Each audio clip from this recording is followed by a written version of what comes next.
In the quiet hum of Terra Station, everything seemed normal. Floating above Jupiter's orbit, the massive station sparkled like a steel jewel, busy with engineers, traders, and soldiers moving through its long white corridors.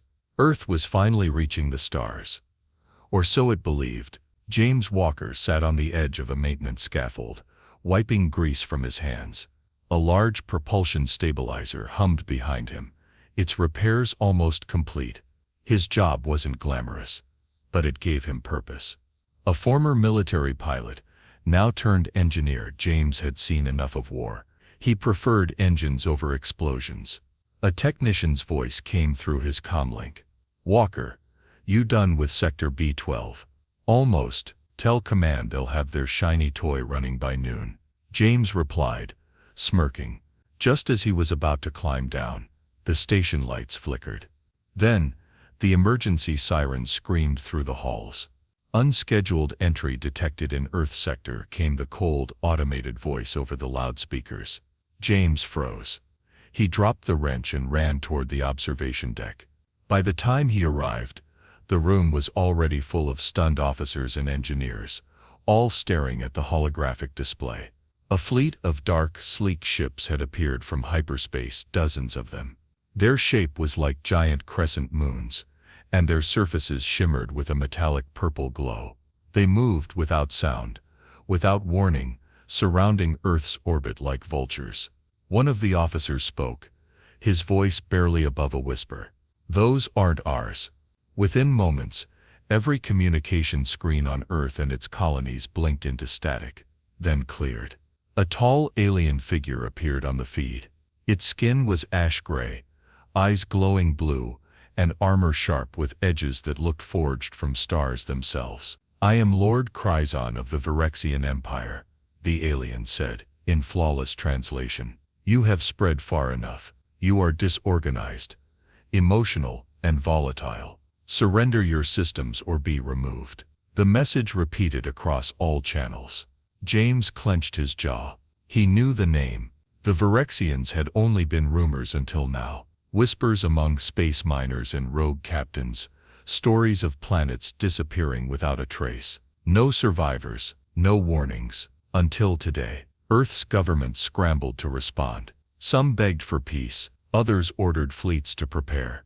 But deep down James knew the truth. "We're not ready for this," he muttered. Hours later, news broke that Europa Base, a scientific colony near Jupiter, was gone. Not attacked, not captured. Gone, vaporized into space dust in one precise strike. James stood silently in the station mess hall, watching footage of the destruction play on the screen. Nobody spoke. Fear hung in the air like smoke. "They're not here to talk," he said aloud. "They're here to wipe us out." He left the mess hall and returned to the maintenance bay. The engineers around him were pretending to work, but their hands trembled. The future that once looked so bright was now filled with dread. James opened a hidden compartment in the wall. Inside was an old pilot's helmet, his brother's, covered in dust and scratches. His brother had died years ago in a pirate ambush, fighting alone in a forgotten skirmish. James had sworn to leave war behind after that. But now, he picked up the helmet and stared at it. The Virexians thought humans were weak, scattered, emotional. Maybe they were, but that was their strength too. "They think we'll just roll over," he said quietly. "They have no idea what we're capable of." Outside the station window, the Virexian fleet hung in space like a storm waiting to break. Earth had 72 hours to surrender. James didn't plan on waiting.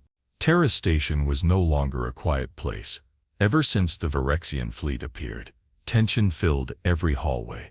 Soldiers rushed through corridors. Scientists whispered in corners. Fear was everywhere. Earth's governments were holding emergency meetings. But no decisions had been made. Time was running out.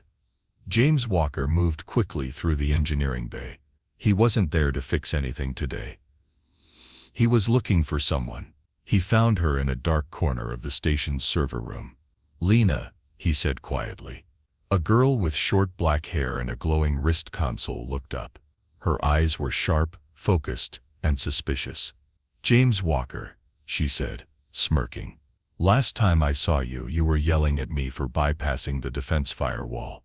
Yeah, well, I need you to do it again, he replied. She raised an eyebrow. You're serious? James nodded. The Virexians aren't here to negotiate. They've already wiped out Europa base. We need to hit them before they hit us. Lena's smile faded. You have a plan? Not yet. But I know where to start. Together they snuck into an unused hangar deep within the station. There James had hidden a small shuttle, stripped of IDs and trackers. It was old but fast. Inside, blueprints, maps, and half-finished ideas were scattered across the seats. Lena looked around. You've been planning something. I started after the Europa attack, James said. I knew they'd come for us next. He pulled up a hologram of the Virexian fleet, zooming in on a tower-shaped structure floating near Saturn. This is a comms array. Virexian tech. From what I've seen, it links their ships together. Their strength is coordination. Take this down, and we mess up their network. Lena studied the data. You're thinking sabotage. I'm thinking chaos, James said. We hit that array. They scramble. Even for a few hours. That's enough to give Earth time to fight back. It's suicide, she muttered. Maybe. But if we don't do something, Earth falls in 3 days. Lena didn't respond right away.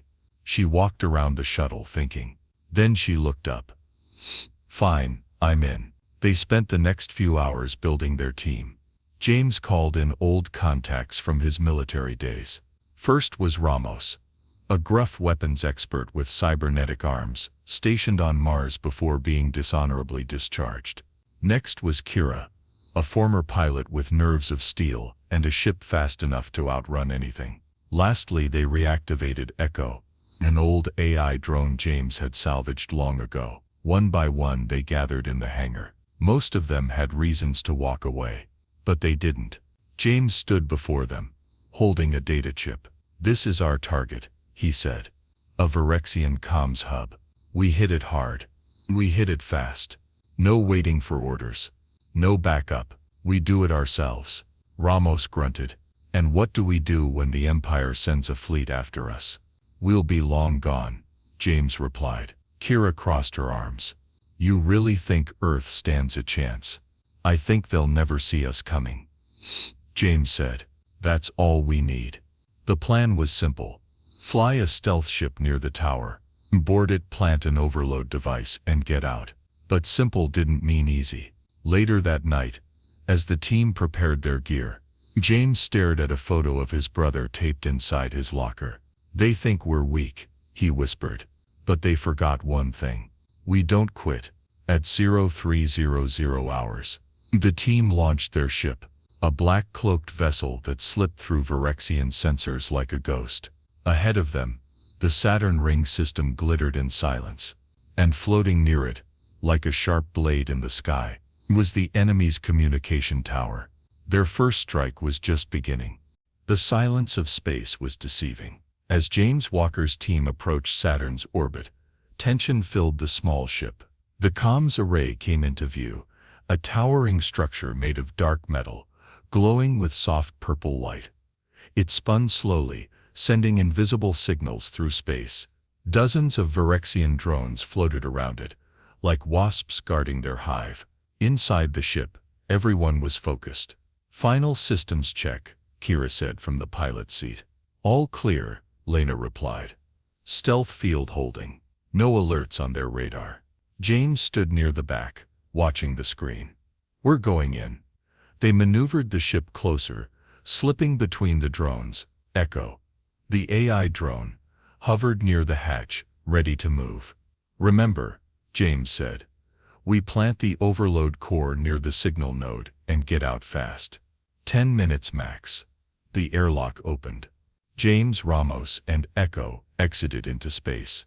Their suits were tight, their movement slow but controlled. They landed on the side of the array and used magnetic grips to move quietly. The structure was enormous. Alien text glowed along its sides, and blue energy pulsed through veins beneath its surface. Signal nodes 30 meters ahead, Echo said through their suit comms. They reached the node without being detected. Ramos knelt and began placing the device. 5 minutes, he said. After that, this place fries. Suddenly, a Virexian drone floated around the corner. It stopped. Then its lights turned red. Go, now, James shouted. Ramos slammed the device into place. Alarms exploded through the array, a loud screeching hum that echoed in James's helmet. The drone fired a blast of energy, but Echo flew forward, taking the hit. The drone sparked and spun out of control. We're exposed, Kira yelled from the ship. Get back here now. They pushed off the array and floated toward the ship. Another drone fired, missing by inches. James grabbed Ramos and used his thrusters to boost them both forward. The ship's hatch opened. Kira pulled them inside. Strap in. The overload device detonated seconds later. A ripple of blue light spread through space, followed by a deep shock wave. The Virexian comms array cracked and exploded, sending debris flying in all directions. James sat on the floor, breathing hard. We did it, he said. But there was no time to celebrate. Back on Terra Station, Virexian signals were spiking. Lena monitored their reaction. They're confused, she said. Fleet movement is delayed. Orders aren't syncing. They're scrambling to fix the break. James leaned forward. We just proved they're not perfect. But the victory came with a cost. Echo was damaged beyond repair. Only his core memory chip was recovered. James held it in silence. All the next day, as Earth leaders debated surrender, James called a secret meeting. This is our chance, he told them. Their strength is in control and structure. We just tore a hole in that. If we hit them again, and harder, we can throw them off balance for good. What are you suggesting? Kira asked. James pulled up a hologram of Jupiter. We lure their leader, Kryzon, into a trap. Use Jupiter's magnetic field to destroy his ship. Everyone stared at him. You want to bait the most powerful warlord in the galaxy? Ramos asked. Yes, James said. He thinks we're beneath him. That's our advantage. He called it the Jupiter Gambit. It was dangerous. It was risky. But it was all they had. The hangar on Terra Station was quiet. Too quiet. James Walker stood in the center facing his small team. The air was heavy. No one spoke for a while. They had returned from the Saturn mission just a day ago, and the victory still felt unreal. But there was no time to rest. The Virexians were regrouping. Their fleet had slowed, but it hadn't stopped. We have one chance, James began. We draw Lord Kryzon to Jupiter and destroy his flagship. That will break their chain of command. Kira raised a hand. You're talking about baiting the Empire's supreme commander. With what exactly? James pressed a button. A 3D map of Jupiter appeared in the air. He zoomed in on a specific point just above the planet's deadly radiation belt. Right here, he said. The Ganymede magnetic corridor. If we force his ship into that zone, the radiation will interfere with their systems. And with the device we recovered from Echo's core, we can create a surge big enough to overload their shields. Lena crossed her arms. And how do we get Kryzon to chase us there? James looked at her. We make it personal. There was silence. Ramos shook his head. You want to paint a target on our backs and hope he follows us into a death zone. Yes, James said. He sees us as insects. If we hit him again, loud and messy, he'll want to crush us himself. Kira sighed. You're crazy. Maybe, James said. But it's the only plan we've got. The team split to prepare. They modified their ship, reinforced the engines, and added stealth panels scavenged from other crafts. Lena worked on the overload device, upgrading it to release a massive energy burst. James sat alone in the corner, staring at his brother's helmet. He remembered the day his brother died. A pirate attack on a civilian shuttle. His brother had gone in alone to stop it. He succeeded but never came back. James had promised himself never to return to the fight. But now there was no choice. Lena joined him. You all right? He nodded slowly. I'm just tired of seeing good people die. She looked down. Then let's make sure this works. Later they received news from Earth Command. The Virexians had resumed their advance. Krizan's flagship, Virex Eternal, was leading the assault. The trap was ready. Now they needed bait. James broadcast a message across open space. It was short but direct. To Lord Krizan and his fleet. You thought humans were weak. You were wrong. Come find us near Jupiter if you're not afraid. James Walker, human resistance. It was risky, dangerous, maybe even stupid. But it worked. Within hours the Virex Eternal changed course and began moving toward Jupiter. Kira stared at the tracker. He's coming. James nodded. Then we stick to the plan. They boarded the ship. Everyone was suited up. Every wire double-checked. Lena held Echo's memory chip in her pocket.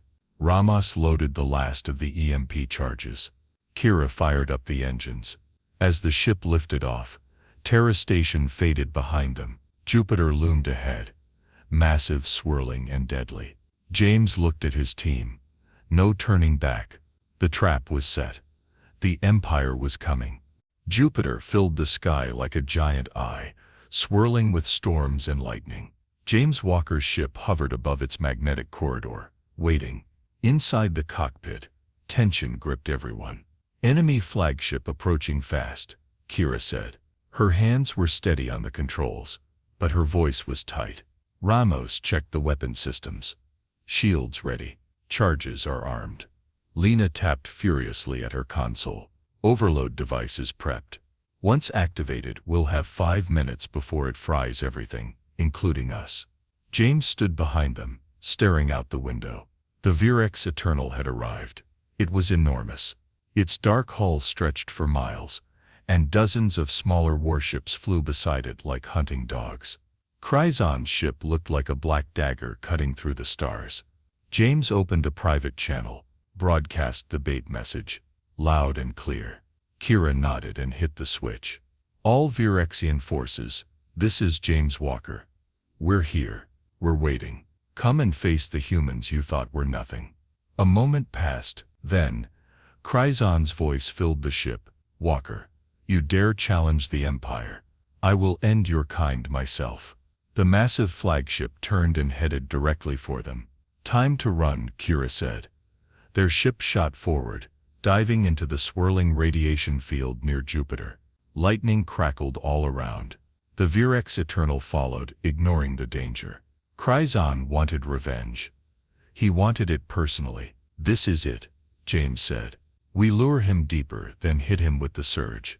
The ship dodged energy bursts and plasma beams as enemy drones chased them. Ramos launched EMP charges, disrupting the smaller ships, but Krizan's flagship kept closing in. Almost there, Lena shouted. 10 seconds to overload zone. They reached the center of the corridor. Lena hit the final switch. The overload device activated, pulsing blue light from the rear of their ship. The radiation mixed with the signal, and the energy built fast. James grabbed the comm. Now, the pulse shot outward. Krizan's flagship was hit full force. The energy crackled along its hull, frying circuits and killing lights. Its shields sputtered and collapsed. Fires broke out across its surface. It started to drift, but it didn't fall. He's still moving, Kira said. Minimal power, but he's coming. James stared at the screen. Krizan had launched a pod. He's boarding us, James muttered.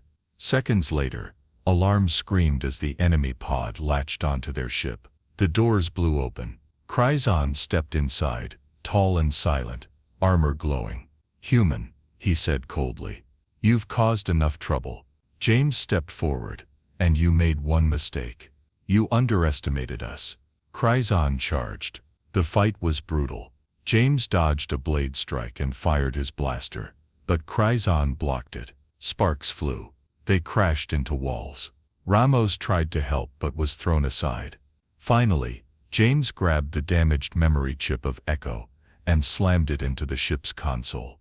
The AI's last command activated. The backup surge. The ship shook. Lena, now, James shouted. She hit the final switch. The overload spike triggered a chain reaction. The Virex Eternal, caught in the energy storm, erupted in a massive explosion. The shock wave blasted outward, throwing debris into space. Inside their ship, emergency systems kicked in. Kira stabilized them. James lay on the floor, bleeding but alive. He looked out the window. The Virex Eternal was gone. The fleet was scattering. They had won. The smoke had cleared. The stars were quiet again. James Walker sat inside the damaged ship, his back resting against a wall. Blood stained his sleeve, but he was alive. Across from him, Lena was patching up a deep cut on Ramos's arm. Kira was at the controls, slowly guiding the ship away from Jupiter's storm-filled orbit. The Virex Eternal was gone. Destroyed. Pieces of the once feared flagship floated through space like broken bones. The crew said nothing for a long time. Then Ramos let out a deep breath. We actually did it. James managed a tired smile. Yeah, we did. Back on Terra Station, cheers filled every hallway. The Virexian fleet, confused and leaderless, had pulled back. Earth's skies were no longer under threat. Humanity had won its first real battle in the stars. But the cost had been high. James held the small memory chip in his hand, what was left of Echo. It had helped them win, and it would never be forgotten. When they returned to Terra Station, people lined the hangar. Soldiers saluted. Civilians clapped. Someone called James a hero. He didn't feel like one. Later, James visited the station's memorial hall. He stood alone before a new name carved into the wall. Echo. Right beside it was another name. His brother's.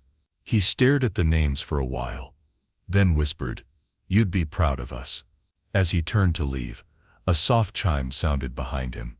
An alien figure stood at the doorway. Not Virexian. Something else. Tall, peaceful-looking, with smooth skin and kind eyes. "You're James Walker," the figure said. James nodded. "Yeah. Who are you?" "I speak for the Council of Exiled Worlds. We saw what you did. You broke the chain. You proved the Empire can be beaten." James frowned. "So," the alien said, "others will follow. Rebellions will rise. But they'll need someone to lead them." James looked out the window, where Earth glowed in the distance. "I'm just an engineer," he said. The alien smiled. "You're more than that. You're human. That's why they feared you." As the alien walked away, James stood there, thinking, not about war or weapons, but about what came next.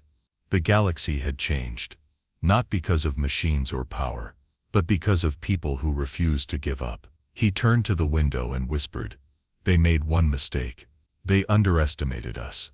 And now everyone knew who humans were."